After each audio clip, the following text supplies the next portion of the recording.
as a leadership team, we met with the governor, Inslee, a while back to talk about what we thought was important. As you guys know, Washington State's been in a crisis mode for a couple of years during this recession. But the one thing we're not paying attention to, in my opinion, in Washington State is the cause of the problem. The cause of the problem to me is simple. We need to get people working again. We've got to get Washington working again. We've got to look at what we're doing to help the unemployed and underemployed in Washington State. Not through government jobs, but through private sector jobs, and how we can do that. We met with him and we brought forth a list of 10 things that we thought were necessary to help our economy move forward. It was reclassify hydropower as renewable, the Regulatory Fairness Act, moratorium on rulemaking, permit decisions required in 90 days, the business portal, the Business Accountability Act, the workers' compensation bills, suspend GMA in significantly persistent unemployed counties, and the 2/3 vote for legislators. These were bills that we brought to him. His feedback to us was that he thought he could do some of these through his own authority that he already has. Well, we think we need to get the legislature to step up and start making decisions. It's time to lead. Session's way into it. We need to see some bills passing that will bring some confidence and certainty back to Washington State, and that's been our focus. And Senator Manweller, wow. Got promoted. Yeah, already. Representative Manweller has a couple thoughts from his committee. Well, thank you. My name is Matt Manweller. I'm from the 13th Legislative District, and I am the ranking member of the House Labor and Workforce Development Committee. I know you've been talking a lot about workers' comp in the last few weeks, and I'm happy to answer any questions you have about that, but I wanted to focus on some things related to what Minority Leader DeBolt said. What the Republicans in the Labor and Workforce Development Committee are focusing on is a primary goal of how do you increase Washington State's prosperity and competitiveness without harming workers' rights, the environment, and harming the social safety net? And we think you can do that by focusing on 3 core principles. One, you can't redistribute your way out of a recession. History shows that you always grow your way out of a recession. And as you grow your way out of a recession, that's the way you get the funding to cover education, the safety net, and protect the environment. We also need to reduce the non-wage cost of hiring people. We need to put money in people's pockets, not in paperwork. And so many of the bills that we see coming through increase the administrative and bureaucratic costs of hiring people so that we're disincentivizing hiring. And that's the one thing we need to encourage, not discourage. And third, we have to adopt policies that encourage entry to the market rather than encourage exit from the market. And we've seen too many bills on our side of the House and on our side of the chamber and in my committee particularly that essentially criminalizes work. And how are we going to get Washington working again if we've criminalized work, we have disincentivized hiring and increased the cost of hiring without putting that money in people's pockets? So, you know, we have the good, the bad, and the ugly in the bills. I'm happy to go over them, but, you know, we'll do it later. So, thank you. Thank you, Richard. You know, we took the time this week to visit with the governor a little bit more about the workers' comp package because we think that the governor may not have heard our side and employer's side of the story, and that what we're really not doing is reinventing the wheel on workers' comp. What we're doing is perfecting the historic agreement that Governor Gregoire, Representative DeBolt, Senator Hewitt, Senator Brown, and others perfected or proposed 2 years ago. What we saw was that only 27 out of 386 applications for structured settlements were approved. That created a big gap in the projected savings. What we're hoping to do is to get that gap closed between actual and predicted. We're not asking for any takebacks. We're just trying to make the system work the way it was intended in a real compromise just a couple of years ago. That's important to us that we explain that side of the story and about the freedom for workers of more ages to be able to use the tools. We think that workers with legal counsel should have more choices, make more savings, and that lifetime disability is not a preferred lifestyle. So we visited with the governor about that. We've visited with Speaker Chop, Majority Leader Sullivan about that, that This isn't the radical change that some would like to call it at the Labor Council. This is perfecting an agreement that was very bipartisan with all 5 corners just 2 years ago. The other thing that I think Senator Dammeier, perhaps Senator Sheldon want to talk about is the historic early passing of the school construction bonds. Senator Sheldon? Okay, I'll leave that subject to Senator Dammeier. I wanted to just make a comment to follow up on Representative DeBold about jobs and our economy and also transportation. There was a study published in the, I think it was the Puget Sound Business Examiner a couple weeks ago, talked about commute times in the West Coast. And they measured commute time by the number of minutes that you spend in your car. So reading through that, I expected a large West Coast city like Los Angeles, San Francisco, or Seattle to have the longest commute times on the West Coast, and actually it's Shelton, Washington. And out of 277 metropolitan areas, including small cities like Shelton, my citizens, my constituents, the town I was born, has the longest commute in the West Coast because there's no jobs in Shelton. So people are traveling from rural areas tremendous distances to work. I'm old enough to remember when the first letter of your license plate corresponded to the county in which you registered your car, and it was by size of the county. So A was King, B was Pierce, C was Spokane, D was Snohomish, X was Mason because it was a small county. But if we ever went back to a system like that, we would see people, and we could identify those people that are traveling such long distances and spending all that time away from their family, in their car, causing the traffic problems and adding to the traffic problems that we have in the Puget Sound. Yeah, it's an excellent point. We have to remember that some of our taxes are harder on the underemployed and the unemployed, as 40% of my community commutes out of it looking for work since we've had the implementation of GMA, and that's why it's on our list as one of the persistent unemployment areas. Representative Smith? Thank you. Well, I'm Norma Smith. I represent the 10th District and serve as ranking member on technology and economic development. And I just wanted to touch on the issue of regulatory reform this session. I think we have an extraordinary opportunity. This issue is at the heart of jobs for Washingtonians and for families that are struggling to make ends meet. Because when you think of our economy and you think of that three-legged stool of the research and development sector, the service sector, and the production sector of the economy, the traded sector of economy, that's what's in the crosshairs of a duplicative, burdensome, hard to understand, expensive, unnavigable regulatory system. And fortunately, with the work that the state auditor did this fall, acknowledging the fact that there are 1,377 permits, licenses, and inspections that a business may need to do business here in Washington State, 26 agencies that administer them, and no place to find out which ones apply to you. The highlight of what the work of the state auditor of the Economic Development Commission has been an incredible opportunity to bring this issue to the forefront, to recognize that it's not a partisan issue. We have a package of terrific bills that we've worked hard on to move this issue forward from the My Account. We want to see that accelerated so that a business has one place to go, one place to find the information they need. It's in the very early stages. We need to make sure that we as the legislature are committed collectively to that.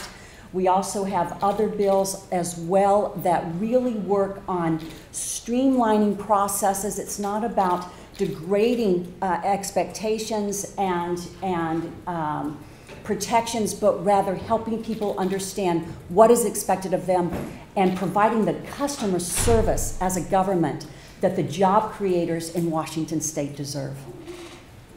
So when the Majority Coalition came together, we talked about some key principles. One was kind of collaboration and cooperation, reaching across the aisle in a bipartisan way. The other was focusing on jobs, responsible budgeting in schools. I'm very excited that on Monday, the Senate passed 2 bills that I think reflect those principles to a T. we passed off a 544 early action school bond measure. It changes how we budget capital budget. It prioritizes, like was talked about in the McCleary decision on lean capital. It says, let's get this out early for our schools, get them under construction early, let's get people back to work, and let's do it in a way that demonstrates that we can budget differently and more responsibly. We also had the school safety portions in there that says we're going to put $10 million in our budget now to get our schools so they can take action on becoming more secure, so our students will be safer from anybody's threat that might come along. The exciting thing was both of those bills passed unanimously off the Senate floor with 47-0 votes. So I think that shows those principles in action, and I'm really excited and hope the House will follow that lead and take swift action on them as well, so we can deliver for our students and deliver for our workers who want to get back to work. And to let you know, we have asked the speaker to get a hearing as soon as possible. So. Thank you. Questions? Has there been any discussion between leadership in either caucus and the governor about the package of proposals that he's going to unveil in the next hour? So we've been made aware of the general topic of the proposals and the inference of those proposals, but we haven't seen any of the likely candidates. The only one we've seen from him is a GHG bill, greenhouse gas bill, sorry, didn't mean to use an acronym. We've had some members that have been invited to participate. You know, it looks like if we can get him to accept some of our ideas, we're excited about that and intrigued by that. You know, the devil's in the details here. So we got to make sure that these bills actually do what they say they're going to do, and we would like to see some substance behind them. We Rachel, we met with the governor, we reviewed the list. We see some commonality with where Governor Gregoire was, where the Majority Coalition Caucus could go. When we look at them, there'll probably be a lot of areas we have some agreement on, and obviously there's going to be some we don't agree on. When did you meet with him? This morning. So we met with him last week. Representative Miller, you said something that intrigued me, where you said you're seeing bills that would essentially criminalize work. Yeah. What bills and what do you mean? Well, what I mean is the atrocious independent contractor bill that came through my committee, in which it said if you're an independent contractor in this state, you're essentially violating the law. You're a victim, and that you have to be an employee of somebody. Otherwise, people are stealing your wages. And Washington has a long history of independent contractors. My wife's an independent contractor. Tons of people are independent contractors, and we're going to tell them no. That's basically a violation of the law for you to be an independent contractor. That's what I mean by criminalizing work. Any other bills?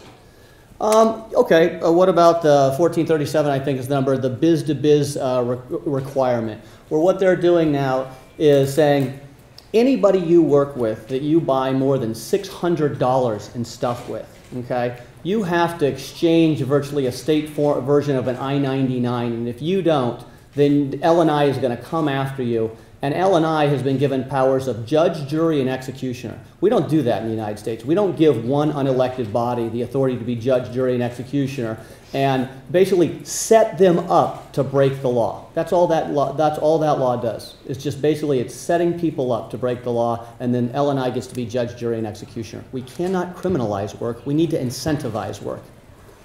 Okay, back to jobs plan. I'm wondering, what you've heard so far, does this seem to be a full fleshing out of that 75-point jobs plan that we heard about?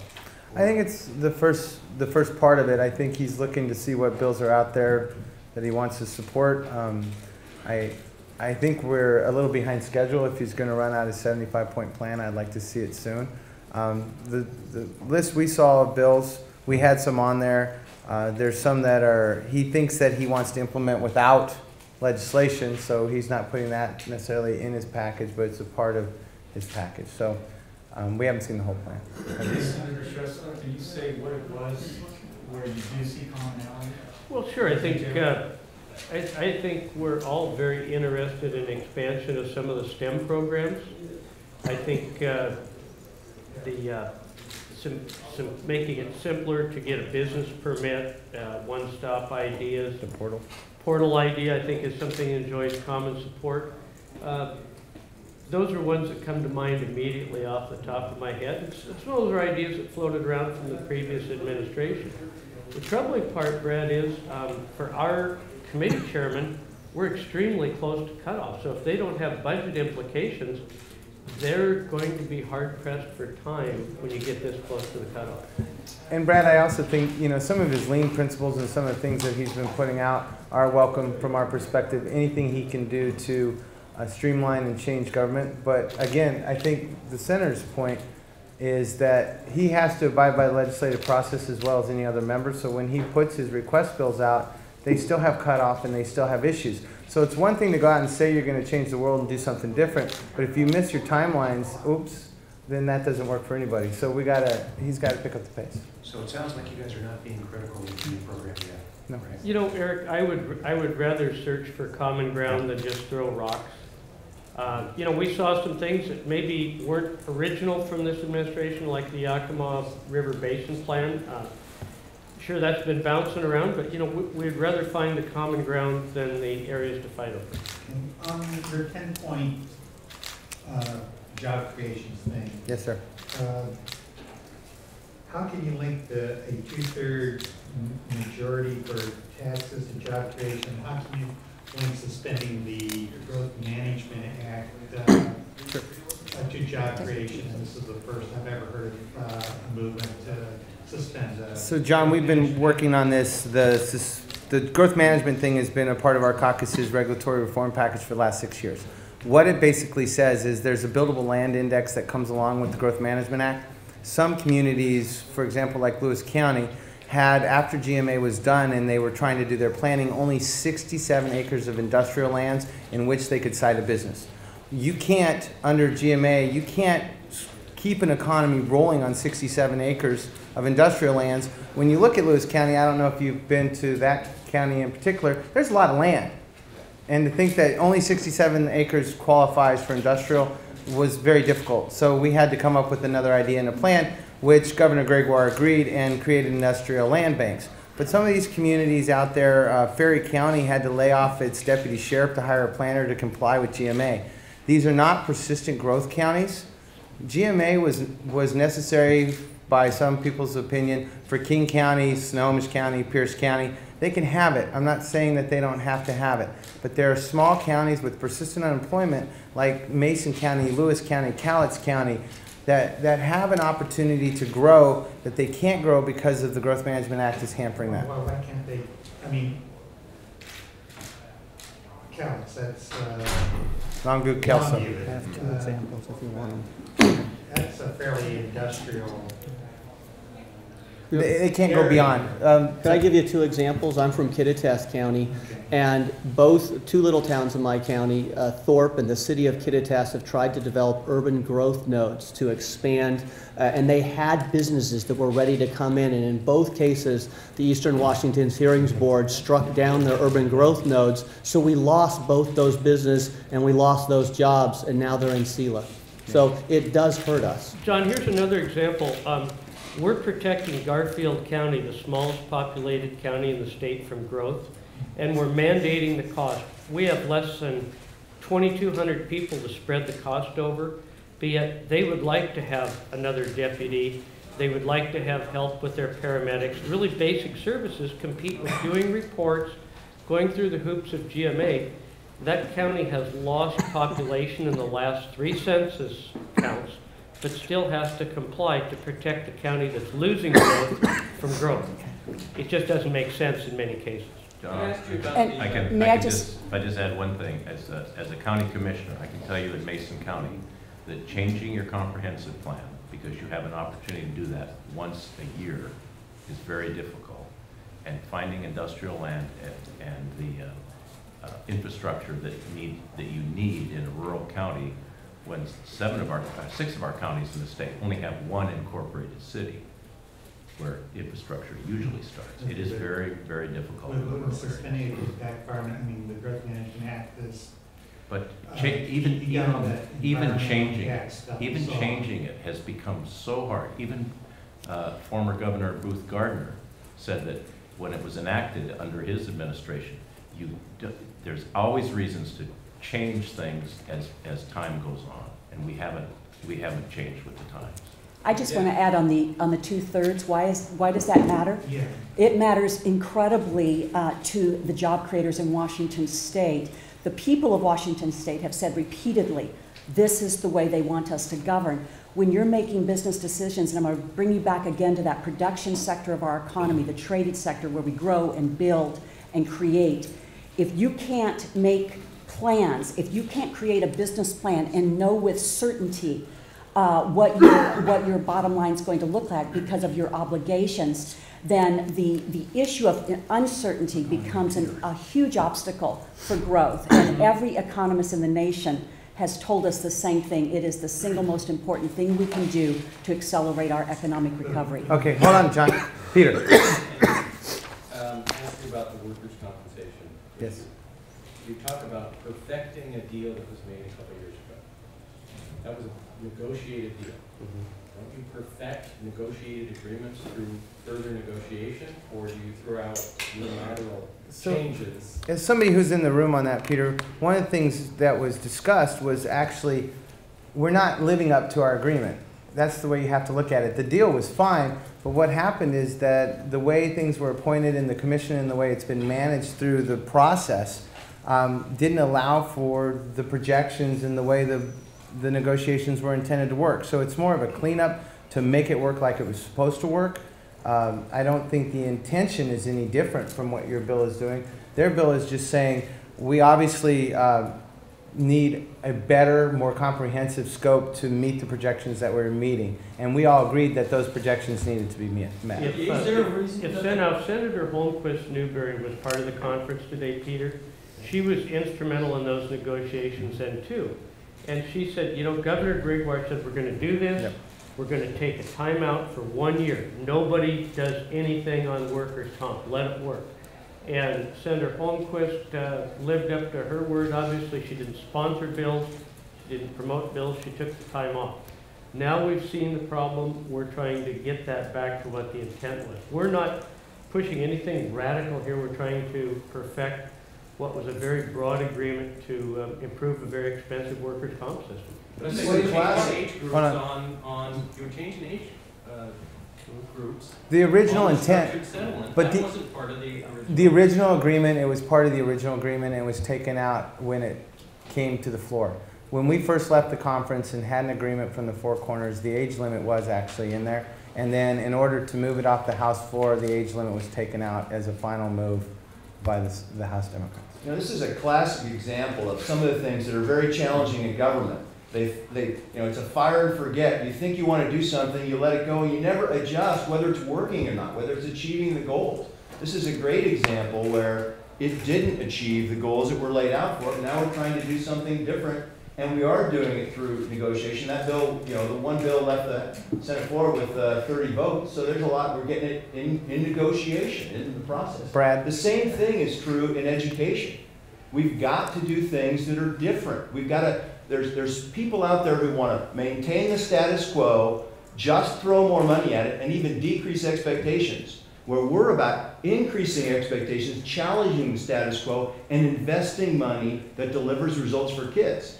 It's not, we got to get the outcomes that we need, not just start something and see where it goes.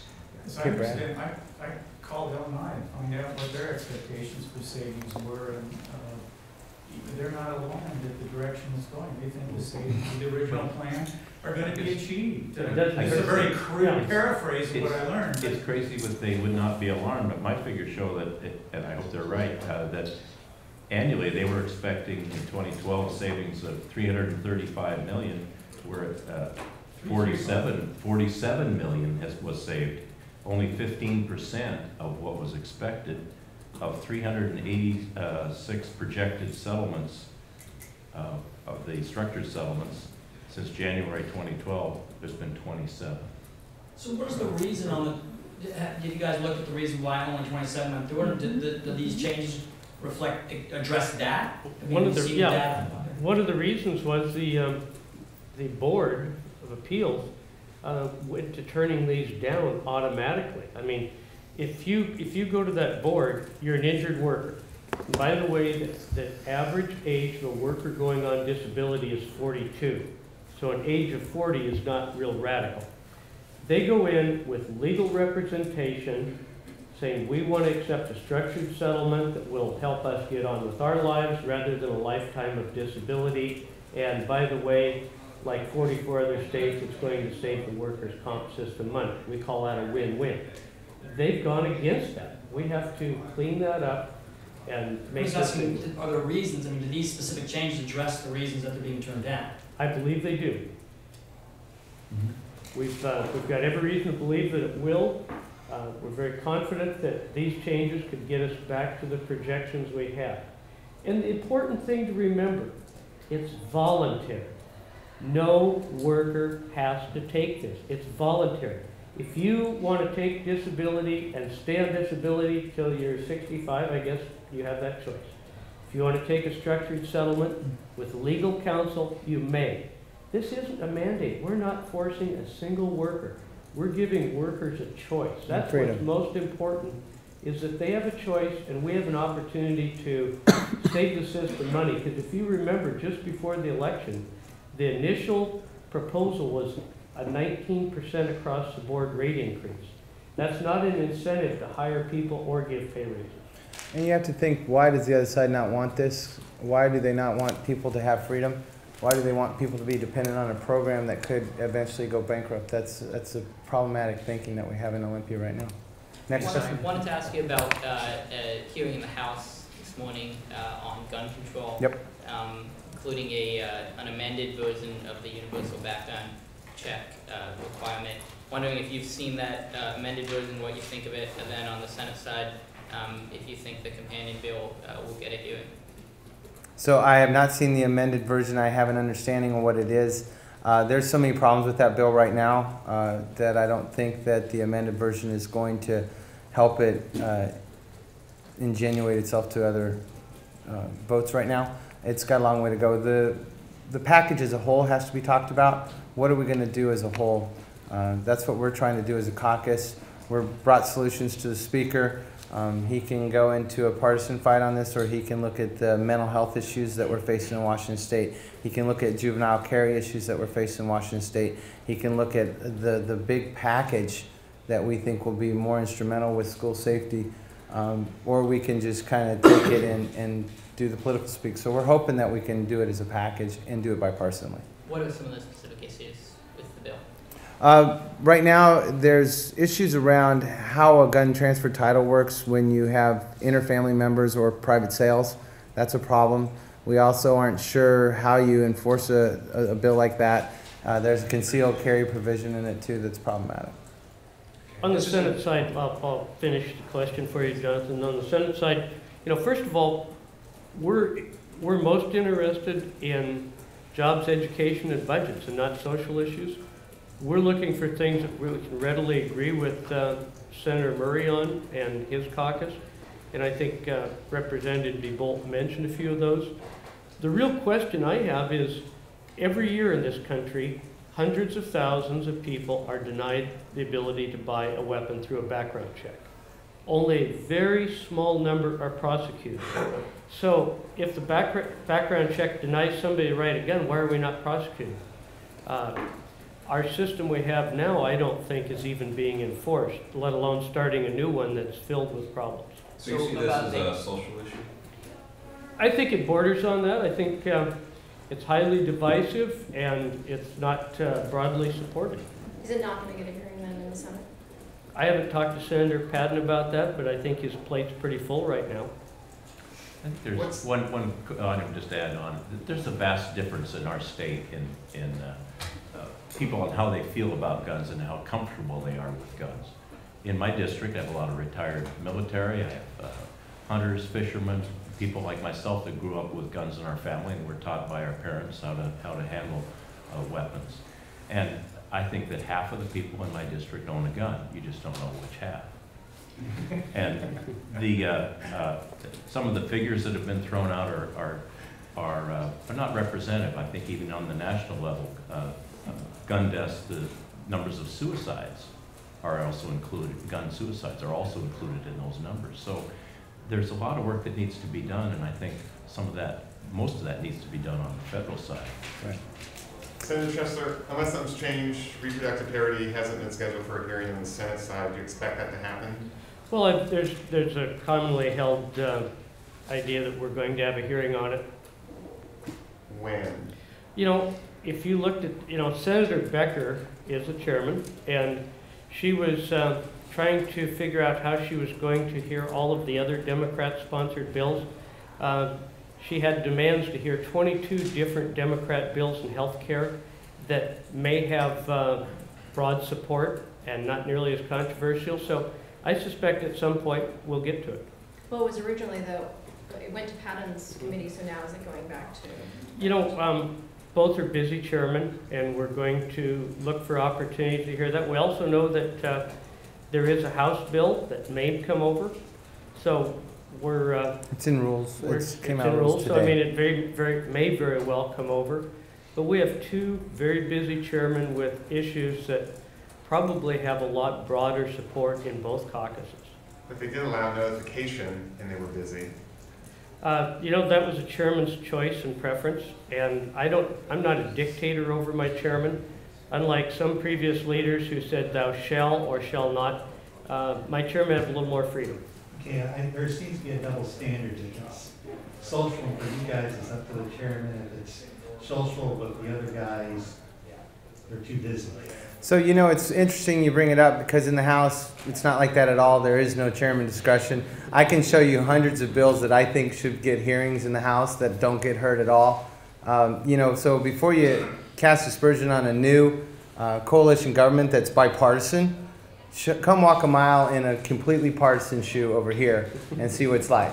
There are good ideas that die every day that would get Washington working again because of a tyranny of majority. And that, so from my perspective, it's refreshing that at least he does give discretion. I know I have chairs that would love to hear some of our bills, but have been told no. So, and I can tell you several. And if you ever want to talk about that, I'm happy to. As an example, in the Education, the Early Learning K-12 Committee, which last year had kind of a monumental meltdown in the Senate, this year we're actually working together reasonably well. We've got so far of the 7 bills that have passed out of that committee, 5 of them have gone out on virtually unanimous, maybe with one token opposition. So there's been a lot of good collaboration on those bills. I think they're good bills moving forward. So I know you want to make the governor's press conference. Last question. This is one for Representative Manweller, but I will mention. We'll give you one too. The rest of you would like to jump into. Family leave bill, the House version. What do you think of it? And is there a 2/3 issue? You're talking about the one that Representative Green already, okay, because I have kind of one, but, well, I mean, absolutely, it's a tax increase. I mean, there's a 0.04% payroll tax. The incidence, which falls 50% on the employer and 50% on the employee, and it's not voluntary. So, when you take people's money without their consent, other than a voting mechanism, that's a tax. It was a 5-4 vote. So, I mean, obviously there's not much support for it on my side of the aisle, but it'll... Yet they heard it anyways. Yet they heard it anyways, yes. We tried, I think, I'd have to go back and check on the number. I think we tried to offer some amendments to improve it, but, what the minority leader says is correct. This is a 51-49 process over here, so. Alexandria? What is your reaction to the House Democrats' transportation proposal that would be $6 billion with gas tax hikes? Sure. Couple things. I think Senator Sheldon said it best. When I look at it right now, I think of the underemployed and the unemployed people of the state of Washington and the people that can barely afford to drive to work as it is right now. To add 9.5 cents to a gallon of gas and making 40% of the people commute out of their communities to find jobs because we no longer allow development of jobs in their area. It's a bigger picture than this. We have to maintain what we had, but we messed up. We went out and bonded roads for 30 years and didn't understand the gravity of what we were doing. In my opinion, they did it to get votes, to get people to vote for a gas tax, personally. And so they bonded projects too long, and now the maintenance is catching up with us, right? So we have a systemic problem there. We have a pontoon that won't hold light rail because we shorted it. We have a ferry that won't float. You really want me to give these people more money right now when they're not even managing the money they have? So it's a bigger discussion than that. We understand that maintenance needs to be met. We understand that construction projects need to be constructed. But right now, they need to be the right projects, not just projects to get votes, but the right projects. They need to be for Washingtonians as a whole, and we need to deal with people and where they live and work. And how do we bring jobs to them instead of making them drive to jobs? And so those questions all have to be answered before we can get into the debate of we need more money. That's a short answer. Thank you. I have a long one too if you want. Hi, yeah.